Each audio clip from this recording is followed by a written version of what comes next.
ইনডিজাইনে rectangular corner তিন রকমভাবে round করা যায়। চলুন এক এক করে দেখে নিই। প্রথমে রেক্ট্যাঙ্গুলারে ক্লিক করে একটা রেক্ট্যাঙ্গুলার টেনে নিলাম।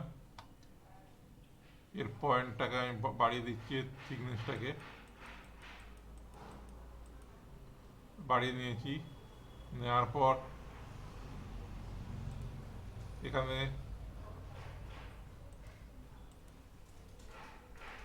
দেখুন একটা হলুদ পয়েন্ট রয়েছে, এই পয়েন্টে ক্লিক করলাম। ক্লিক করার পর এই চারটে কর্নারে হলুদ হলুদ কর্নার চলে এসছে। এটাকে ধরে ড্র্যাগ করলে গোল হয়ে যাবে। আবার যদি কম রাউন্ড চান এরমভাবে রাউন্ড করতে হবে। এটাকে ডিলিট করে দিচ্ছি। আবার একটা রেক্ট্যাঙ্গুলার শেপ টানছি, এরও পয়েন্টটাকে বাড়িয়ে দিচ্ছি, থিকনেসটাকে বাড়িয়ে দিলাম। এবার এখানে কন্ট্রোল প্যালেট আছে, কন্ট্রোল প্যালেট যদি না থাকে এটাকে ধরুন নেই কন্ট্রোল প্যালেট, উইন্ডোতে গিয়ে এই কন্ট্রোলে ক্লিক করলে কন্ট্রোল প্যালেট খুলে যাবে। এর একদম ডান দিকে দেখবেন এখানে কর্নার দেওয়া রয়েছে, এটাকে ক্লিক করবেন।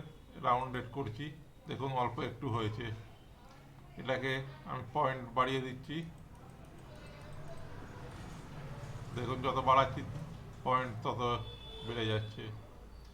এটা দু রকম পদ্ধতিতে হলো। আর এক রকম পদ্ধতি দেখাচ্ছি, এটাকে ডিলিট করে দিচ্ছি। তারপর আবার একটা রেক্ট্যাঙ্গুলার শেপ নিয়ে নিলাম। নেওয়ার পরে পয়েন্টটাকে এরও বাড়িয়ে দিচ্ছি। বাড়িয়ে দেওয়ার পর এখানে প্রপার্টি রয়েছে, প্রপার্টিতে ক্লিক করে দিচ্ছি। ক্লিক করার পর এখানে কর্নার বলে আছে, এখানে ক্লিক করবেন।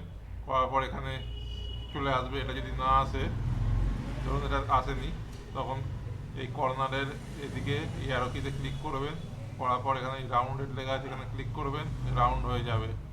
এবার এটাকে আপনি যত খুশি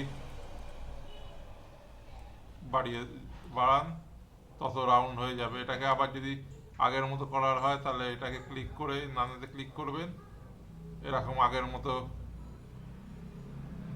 রেক্ট্যাঙ্গুলার হয়ে যাচ্ছে। এইভাবে তিন রকম পদ্ধতিতে রেক্ট্যাঙ্গুলার শেপ কর্নারকে রাউন্ড করতে হয়। ভিডিওটা যদি ভালো লাগে অবশ্যই সাবস্ক্রাইব করবেন এবং বেশি বেশি শেয়ার করবেন যাতে আরও সবাই জানতে পারে।